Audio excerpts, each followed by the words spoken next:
Imagine diving into a river where the water is so cold it burns, the kind of cold that tears at your skin, makes your heart race, and can kill you in less than 2 minutes. Now imagine doing that on purpose. For the Vikings, this wasn't a mistake, it was a ritual. As ice gathered over the lakes and the wind cut like blades, men and women of the north plunged into frozen waters, not out of madness, but out of honor, purity, and courage. They believed that true strength was born from the shock of cold, that the soul was purified where others would see only death. These icy baths were more than hygiene. They were a conversation with the gods, and every breath caught between the ice and the fire within was a test of faith, strength, and survival. But how exactly did they do it? How did the Vikings survive plunging into near-frozen rivers without dying in seconds? Prepare yourself, because this story will show you the most extreme side of Norse courage. Before we begin, don't forget to leave a like and subscribe to the channel. It helps keep this frozen Viking saga alive. In the far north, ice was not just an enemy, it was a teacher. For the Vikings, cold was a divine force, a trial sent by the gods to separate the weak from the strong. And among all the rituals that defined their bond with the ice, none was as brutal as the bath, an ancient custom practiced not only for cleanliness, but as an offering to winter itself. Picture the scene. The sun barely rises over the fjords. The air is dense and sharp. The ground creaks under the weight of snow. Between white hills and frozen rivers, men and women walk in silence toward a gap in the ice, a small opening carved with axes. There, the water looks black, not because it's dirty, but because it's the liquid abyss of death. Steam rises in thin threads, and each breath releases a white cloud into the air. They don't enter all at once. First, they scrape snow over their bodies, rubbing arms and faces until their skin burns. Then they breathe deeply, murmuring ancient words, invocations to Odin and Njord, the god of the sea. The deep hum of the wind mingles with their prayers. One step, then another step, and then the plunge. The impact is indescribable. The water pierces like needles. The whole body locks in shock. The heart explodes into motion. But the Viking does not scream. He endures. He keeps his head raised, eyes closed, and lets the cold consume him completely. They believe that in that instant, the inner fire, the Eldri Likamanum, the flame within, awakened. It was the soul battling against the ice, life itself facing death for a few eternal seconds. These baths didn't happen just any day. They were performed on sacred dates, at the dawn of solstices, before battles, or after long voyages at sea. Purification was vital. To enter the frozen waters was to be reborn, clean, strong, and worthy to face the gods without fear. Many believed that those who could withstand the cold without trembling, without begging for warmth, received the blessing of Tyr, the god of courage. But it wasn't only warriors. Women also dove. It is said that the Norse priestesses, known as völvas, used the icy bath to enter a trance. The extreme cold placed them between two worlds, the physical and the spiritual. They claimed to hear ancestral voices, to feel the spirits of the ice whispering secrets of fate. In the villages, the bath also had a daily purpose. Far from mysticism, the Vikings, unlike what many believe, were obsessed with cleanliness. Anglo-Saxon records describe them washing at least once a week, a rare habit in the Middle Ages. But in Scandinavia, to wash meant facing the cold without mercy. During winter, that meant breaking the river's ice, warming the body through movement, and for a few moments, challenging death itself. Those who returned alive from the plunge were seen as reborn, and when they emerged from the water, skin red and steam rising from their bodies, they looked like spirits of ice rising from the Norse underworld. They were wrapped in furs, drank hot mead, and told stories about the moment they touched the edge between life and the beyond. For the Vikings, bathing in waters that could kill was more than courage. It was devotion. It was a reminder that the cold is not the enemy. It is the mirror of the gods, and in it, only the worthy can see their reflection.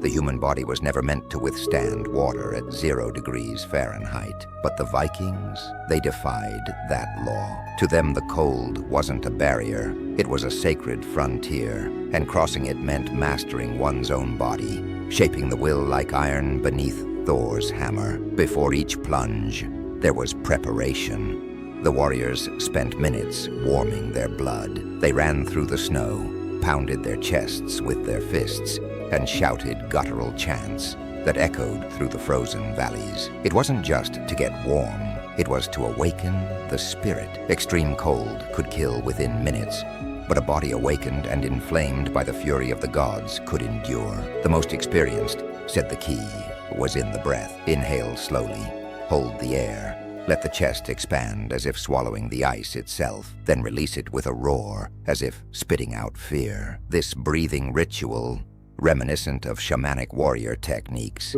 calmed the mind and prepared the body for the shock. They called it walking with Odin's wind, a state where the mind abandoned fear and the body became pure instinct. When the plunge began, the body reacted in panic. Muscles contracted, the heart raced, and blood retreated to shield the vital organs. But that was the challenge, to remain still while the flesh begged to escape. The Vikings believed the soul was forged in that battle, between the body that wanted to flee and the spirit that commanded it to stay. Records tell of Icelandic warriors who dove naked, believing that clothing weakened the cold's power. Others wore only a leather strap around the waist, a symbol of self-mastery. After the dive, the body emerged in shock, trembling.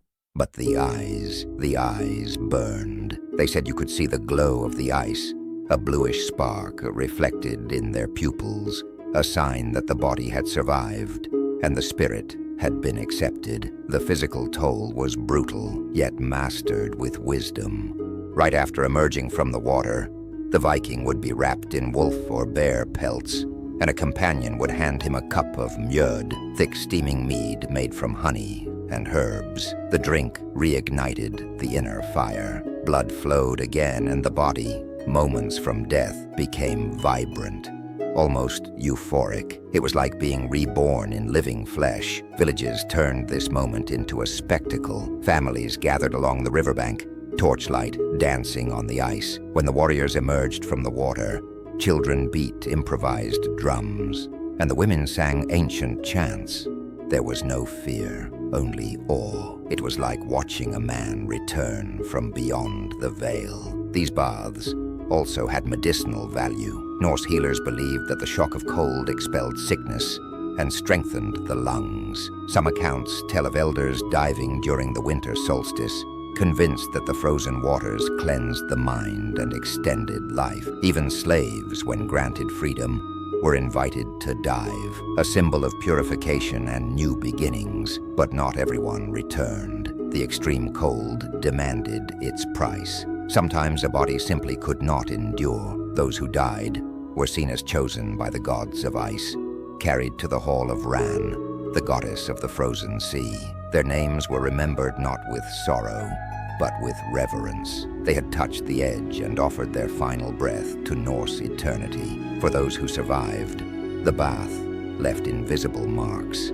Purple lips, trembling muscles, pain deep in the bones, all reminders that they had conquered death, and that death itself respected them for it. That night, gathered around the fire, they told stories of how the ice had received them and released them again. Cold, they said, is not the end. It is the mirror where the warrior's soul is reflected. When the cold ceased to be only a challenge and became a divine symbol, Viking baths crossed the boundary of the physical and entered the spiritual. For many, diving into the frozen waters was touching the very threshold of life, that moment when the body screams for air and the soul whispers ancient answers. The Vikings believed that the extreme cold opened doors that could not be seen, only felt. During the winter solstice, when the sun seemed to die completely,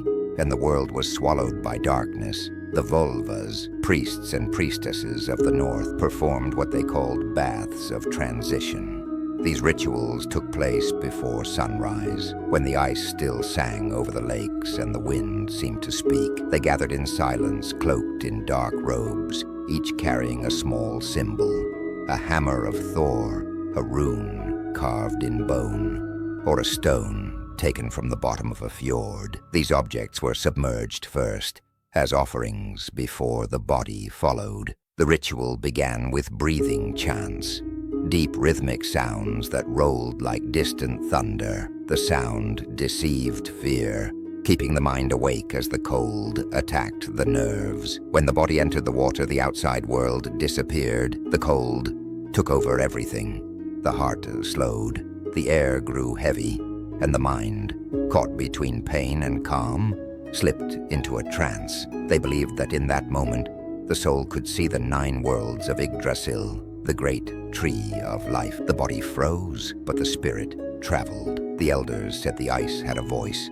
one that could only be heard by those standing between life and death. A deep, distant voice, whispering secrets of future battles, of loves that would end in the wind, and of children yet unborn. Some returned weeping, others laughed, as if they had heard something no man was ever meant to hear. At that point, the bath was no longer about cleansing. It was about spiritual rebirth, and there was blood too. In certain villages, it was believed that the ice needed life in order to return strength. Participants would cut their palms or let a drop fall from their fingertips before diving. When the blood touched the water, it spread like a red flower beneath the ice, a silent pact between man and nature. It was the price to ensure the cold would not kill. The völvas, especially, saw this ritual as a bridge to the gods. They believed the cold washed away impure energies, making the body a vessel worthy of prophecy. After the bath,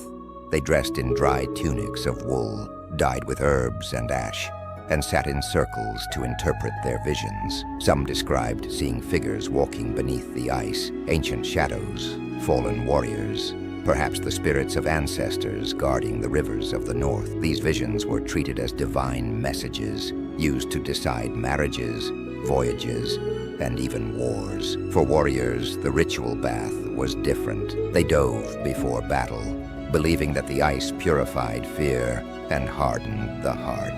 When they emerged, they struck their fists to their chests and shouted the name of Odin, vowing that if they died, they would take the same plunge in the waters of Valhalla. It was said that no warrior who faced the cold of the river would ever fear the cold of death. But the ice did not always accept. There were tales of rivers that took those who entered without faith. Villagers said the water could sense weak hearts and drag them below into the silent hall of Ran, the goddess of the deep sea. That is why before each bath, one old custom was always kept, leaving a small stone at the river's edge, a symbol of humility before the power of the ice. For the Vikings, cold was a portal, and diving into it was to accept that living meant flirting with the end every single day.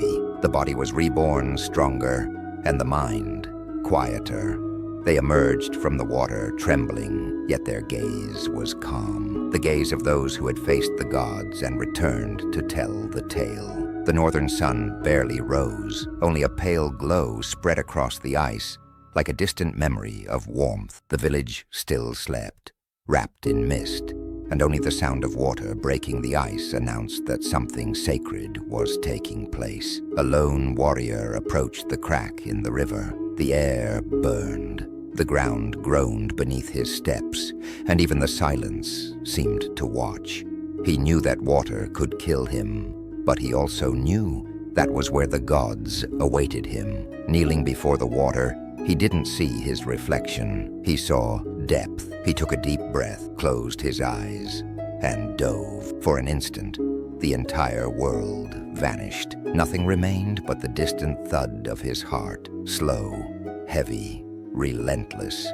Each beat echoed like the strike of an ancient drum. The cold surrounded him, But something within him burned, a silent flame no winter could extinguish. And then, the moment of return. The body surfaced, gasping, air tearing into his lungs, and ice falling from his shoulders like broken armor. Around him, steam rose. The man looked like a spirit, half flesh, half mist. His hands trembled, but his eyes were calm, deep, timeless. He had crossed the threshold.